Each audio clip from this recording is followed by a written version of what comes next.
Hey everyone, I am T-Rex and today, today, as I was trying to say, shut up, Jack! Okay, thank you. Well, anyways, today I am reviewing Batman. This movie came out in 1989, is about Batman beginning his war on crime, and his first major enemy opposes him, which is the Joker. Now, when I knew I was going to review Batman Arkham Asylum, I thought to myself, I want to review more Batman movies. I had a fun time doing it before, I'm going to keep doing it. So first on the docket was Batman 1989. This movie I honestly knew nothing about other than I saw the Batmobile of this movie in person. I knew Mr. Mom was Batman. I knew this amazing scene. I also knew it was directed by this man, so I was intrigued. This movie, though, is really different than what I thought it would be. Let me explain. Starting off this narrative, the overall structure is weird. Since we're not following one character, we have arguably two characters that we are following, and we keep cutting back between the two of them. And these are, of course, Batman and Joker. These characters, though, here don't really have goals. Batman is just stopping criminals, and Joker's just committing crime, and this leads to them kind of awkwardly ending up as enemies. Not due to any personal motivation for these characters, but just because these characters are so opposite of each other. This leads to there being a lot of scenes that feel filler in this movie and the pacing being all over the place. Without goals in a movie, it's pretty easy to forget what's going on and why are they doing it. You're like, wait, why is there Prince music and why is he releasing gas?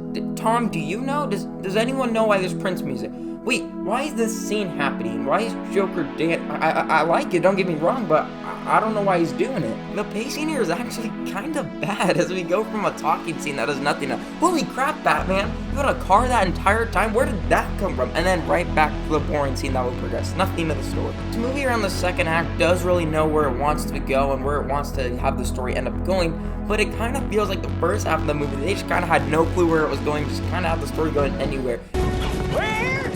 Where are we going? What? Where are we going?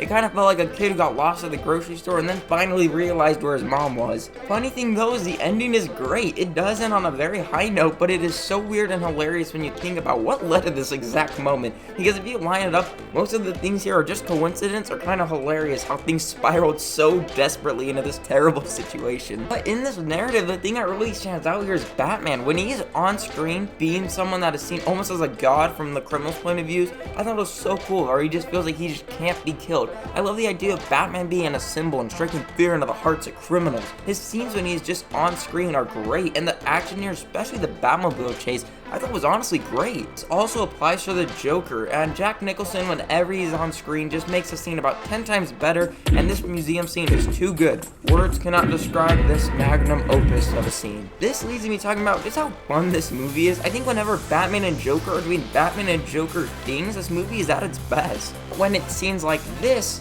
oh man, this is not necessary to a Batman movie. I think this movie is so much fun when the movie actually decides to have fun with these crazy ideas. Joker electrocuting a man to death is kind of funny and fun to watch. This scene with Jack Napier, though, is just kind of boring. Same goes to Batman. This is a fun action scene right here.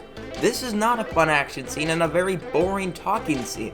At least a film that feels like it's kind of nervous to embrace the best parts of the source material it's adapting, but when it does actually go for it and the comic book stuff, it absolutely nails it. It's a weird problem that not a lot of movies have, but Batman 1989 has it. Now, these two main characters are great. I think that Michael Keaton is just a pretty great Bruce Wayne and is just fantastic in this world, and his Batman voice and how he acts as Batman is just fantastic. You can really see in this movie why he's always brought up as one of the best takes on Batman. Although he really does not get that much progression in this movie, he kind of is just Batman and we just go with it. We know that he's Batman, so we're just supposed to think, oh yeah, he's a cool guy, but like we never really get to know him.